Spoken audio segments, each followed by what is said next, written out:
बच्चों की रूहानी बाप दादा को याद प्यार और नमस्ते नमस्ते नमस्ते। हम बच्चे रहेंगे सदा हंसते हंसते और बन जाएंगे बाबा के फरिश्ते। शुक्रिया बाबा शुक्रिया, तहे दिल से शुक्रिया, हर हाल में शुक्रिया। वाह मेरे बाबा वाह, बाबा का शुक्रिया। हर हाल में काम हो रहा है तब भी और नहीं हो रहा है तब भी। काम नहीं हो रहा है तो हम बाबा को कहते हैं बाबा ये काम नहीं हुआ, हम बाबा को साथ नहीं रखते, बाबा को साइड में कर देते। और काम नहीं हो रहा तो बाबा उस समय को टालता है और समय आने पर अपना काम हो जाता है समय से पहले और भाग्य से ज्यादा कभी किसी को न तो मिला है और न मिलेगा। और धारणा के लिए मुख्य सार है, पहला ज्ञान बिंदु है, यह एक एक अविनाशी ज्ञान का रत्न लाखों करोड़ों रुपयों का है।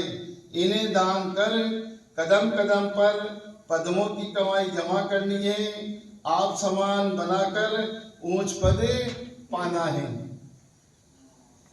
पहला ज्ञान बिंदु, यह एक एक अविनाशी ज्ञान का रत्न लाखों करोड़ों रुपयों का है।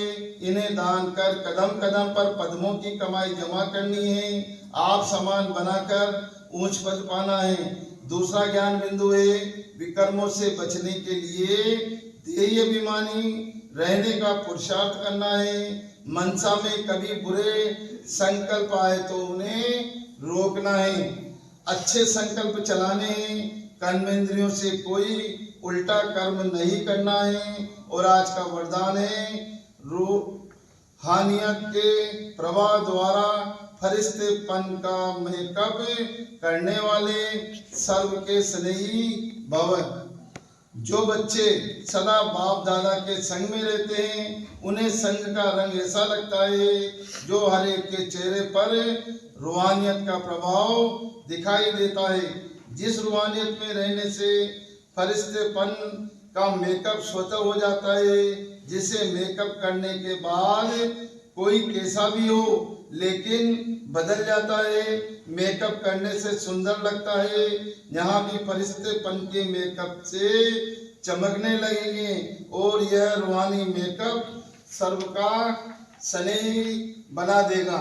और आज का स्लोगन है, ब्रह्मचर्य योग तथा दिव्य गुणों की धारणा ही वास्तविक पुरुषार्थ है। मातेश्वरी जी के अनमोल महावाक्य हैं, कर्म बंधन तोड़ने का पुरुषार्थ। बहुत मनुष्य प्रश्न पूछते हैं हमें क्या करना है, कैसे अपना कर्म बंधन तोड़े।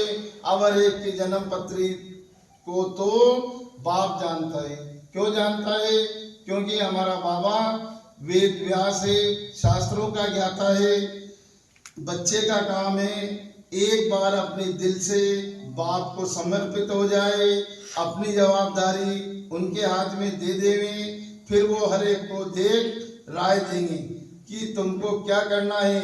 सहारा भी प्रैक्टिकल में लेना है, बाकी ऐसे नहीं सिर्फ सुनते रहो और अपनी मत पर चलते रहो। श्रीमत में अपनी मत मिक्स नहीं करनी है। बाप साकार है तो बच्चे को भी स्कूल में पिता गुरु टीचर का सहारा लेना है। ऐसे भी नहीं आज्ञा मिले और पालन न करे, कर सके तो और यह कल्याण हो जाए। तो फरमान पालन करना भी हिम्मत चाहिए। चलाने वाला तो क्या है, रमजबाज है, तो वो जानता है इसका कल्याण किसमें है। वो तो इसे डायरेक्शन देगा कि कैसे कर्म बंधन तोड़े। कोई को फिर ख्याल में नहीं आना चाहिए कि फिर बच्चों का आदि का क्या हाल होगा। इसमें कोई घर बार छोड़ने की बात नहीं है। बाबा कभी घर बार नहीं छुड़ाता है। घर व्यवहार में रहते हुए, गृहस्थ व्यवहार में रहते हुए बाबा की श्रीमत पर चलना है। यह तो थोड़े से बच्चों का इस ड्रामा में पार्ट था तोड़ने का। अगर यह पार्ट न होता तो तुम्हारी जो अब सेवा हो रही है फिर कौन करे। अब तो छोड़ने की बात ही नहीं मगर परमात्मा का हो जाना है। डरो नहीं, हिम्मत रखो। बाकी जो डरते हैं वो न खुद खुशी में रहते हैं न कि बाप के मददगार बनते हैं। यहाँ तो उनके साथ पूरा मददगार बनना है, बाबा का राइट हैंड बनकर रहना है। जब जीते जी मरेंगे तभी मददगार बन सकते हैं। कहाँ भी अटक पड़े तो फिर वो मदद देकर पार करेंगे। तो बाबा के साथ मनसा वाचा कर्मणा मददगार होना है। इसमें जरा भी मोह की रग होगी तो वह गिरा देगी। तो हिम्मत रखो, आगे बढ़ो। कहाँ हिम्मत में कमजोर होते हैं तो मूछ पड़ते हैं। इसलिए अपनी बुद्धि को बिल्कुल क्या बनाना है, पवित्र बनाना है। विकार का जरा भी अंश न हो। मंजिल कोई दूर है क्या, मगर चढ़ाई थोड़ी टेढ़ी बाकी है। लेकिन समर्थ का सहारा लेंगे तो न डर के न थकावट है। अच्छा, ओम शांति। अव्यक्त इशारे सत्यता और सभ्यता रूपी कल्चर को अपनाओ। आपका बोल और स्वरूप दोनों साथ साथ हो। बोल स्पष्ट भी हो, उसमें स्नेह भी हो, नम्रता, मधुरता, सत्यता भी हो, लेकिन स्वरूप की नम्रता भी हो। इसी रूप से बाप को प्रत्यक्ष कर सकेंगे।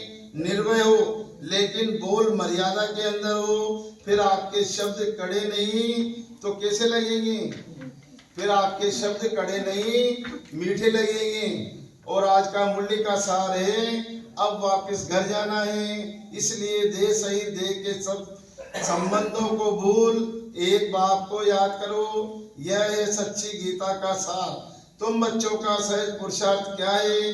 बाप कहते हैं तुम बिल्कुल चुप रहो। चुप रहने से ही बाप का वर्षा ले लेंगे। बाप को याद करना है, सृष्टि चक्र को फिराना है। बाप की याद से तुम्हारे विकर्म विनाश होंगे, आयु भी बढ़ेगी। चक्र को जानने से चक्रवर्ती राजा भी बनेंगे। यही है सहज पुरुषार्थ। मुरली से आज 5 बातें लेंगे। तो पहली बात तो हो जाएगी अपनी, पहली बात हो गई अब वापस घर जाना है। और दूसरी बात हो जाएगी अपनी, बाप कहते हैं, क्या कहते हैं बाप? बाप कहते हैं तुम बिल्कुल चुप रहो। और तीसरी बात हो जाएगी हमारी, यह एक अविनाशी ज्ञान का रत्न कितने रुपए का है? लाखों करोड़ों रुपए का है। और चौथी बात हो जाएगी हमारी, फरिश्तेपन का मेकअप करने वाले। सादा मेकअप तो दुनिया करती है, उससे बढ़िया लगते हैं। तो बाबा तो कह रहे हैं फरिश्तेपन का मेकअप करो तो उससे चमक दिखाई देगी। और 5वीं बात हो गई हमारी वास्तविक पुरुषार्थ। वास्तविक पुरुषार्थ तो हमारे आज मुरली से 5 बातें लेंगे। तो पहली बात तो हमारी हो गई अब वापस घर जाना है। दूसरी बात हो गई तुम बिल्कुल चुप रहो। तीसरी बात है जो बाबा हमारे को अविनाशी ज्ञान रत्न लाखों करोड़ों रुपए का दे रहे हैं, वो लेकर सबको बांटते रहना है, दान करना है। चौथी बात हो गई फरिश्तेपन का मेकअप करने वाले सर्व के स्नेही बनते हैं। और 5वीं बात हो जाएगी हमारी वास्तविक पुरुषार्थ। और आज है शनिवार। शनिवार का सोमान है। मैं मास्टर सर्वशक्तिमान हूँ। बाबा से संबंध, बाबा बेटी और मैं आत्मा उनकी हूँ। बाबा को बेटी बनाकर दिन भर काम कराओ। बाबा से सब संबंध, कोई सा भी संबंध जोड़ लो बाबा से। और आज का व्रत है झमेला मुक्त। तो फालतू झमेलों में अपने को नहीं रहना है, जुर्म नहीं करनी है, तेरी मेरी नहीं करनी है। बाबा के जो ज्ञान रत्न हम धारण करते हैं उनको बांटते रहना है। ओम शांति।